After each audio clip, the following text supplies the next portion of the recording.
Well, hello guys, welcome back. So, last night was pretty awesome. Odin showed back up. It looked like Asmodeus had actually opened the way for Odin to start doing something with me again. Odin had been my teacher in something, and this is where I put a big disclaimer on a couple things. One, I can't pronounce any Old Norse words. I cannot.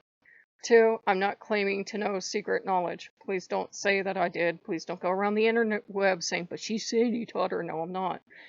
But if you know your history with the old man with Othin, he's a master of bad pronunciation time. Seeth. It's the female form of magic where Galdir is masculine. We don't know exactly what this involved other than it was ecstatic. Now, what did it involve other than Odin putting on a dress and practicing magic with women? We're not quite sure, but we have no idea. And, he is accused of this in the lore. As he and Loki are trading insults, he's like, yeah, well, you had babies and you nursed, babies as a wet nurse and you milked goats or whatever it was he was milking. And I don't know, I don't remember. And Loki shoots back, yeah, well, you put on a dress and you practiced women's magic. And you live with these women on this island, you woman, you. And I get, yes. And like, it's starting to sound like an episode of Drag Race, isn't it? And I got, yeah, exactly. And we don't know what that magic involved. Unfortunately, Loki didn't decide to do an aside, look straight into the camera, so to speak, and say, here is why this is so gay, and he is the gayest man to ever gay. He wore a dress, okay? Queen. And and he was practicing women's magic. Do I have to tell you anything about a man who puts on a dress and goes and practices woman magic? Hella gay. So let me tell you, he never says that. The accusation, again, I can pronounce Norse words of Ergi, I've heard it pronounced 50 different ways, that's what I'm going with, is being the passive male in a romantic encounter.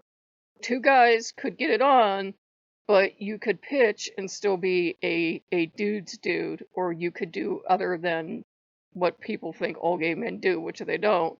But if you catched, you were submissive, you were passive, you weren't a very good man, you wouldn't be good in battle or anything else.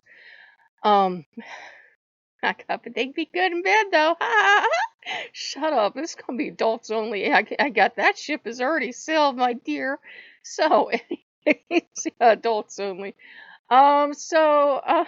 Too late for that. All the emotional scarring of little ones out there anywhere. Well, hey, they have to learn sometime, right? Vodka auntie to the rescue.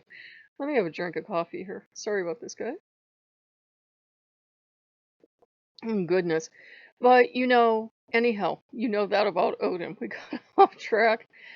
Odin did the magic. He did the ecstasy magic, which we're going to assume, since Golder was sung, probably involved music.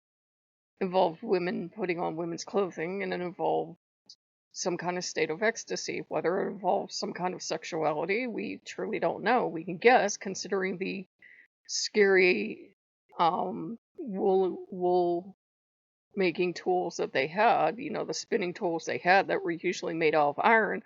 I would hope there wasn't a romantic component to that involved that, because that sounds painful, but we just don't know. I got, and I'm pretty sure women didn't do that, but we just don't know. Was it just spinning and weaving, and therefore you were receptive and you were singing songs? We have no idea. Anyhow, from when I was littler, I would have these two teachers always around. And the one really liked that I loved music and I was into music. I was especially into music from the 70s. I was born in 76. And I would play it, and then, not too little, but, younger than I am now, once I was old enough, like maybe say, I think it was at least 10 or 12 before my mother trusted me to handle incense. Probably even older than that, but whatever age you are when you start handling, incense and stuff like that, my mom would trust me with it. Um, I would light incense, and again, not in a closed room, not like just right over the incense and inhaling it, but I would have the incense burning and I would have the music on, and I would just either sit there and kind of sway back and forth and go into a trance state, or, go lay in the bed or sit in chair or whatever I was going to do and go into this kind of trance state. And just did basically what you would call guided meditation. And we started to listen to music and to light the incense last night, and we were playing the kind of music I would play back then. I was going into that trance state. And we did it upstairs too, with no more incense, but we had the music on then, and the like kind of trance state thing was still happening. And that is not, by the way, me claiming that Odin taught me Seath, however the hell you pronounce it, but it is, yeah, I know, but it is saying that, that is something Odin's taught me. And it's something he's been really trying to bring to the forefront with me of doing this practice of playing music and going into a trance state, and it can involve scent. It doesn't always have to be incense, it could be a good cologne. If you're kind of a hedonist and you love smells and you go in some kind of state of ecstasy, however you get to ecstasy, it's all the same way, whether you do it in a romantic sense, a scent, or a visual sense, or whatever, it's all pathways to the same place where you're all going. I got, yep.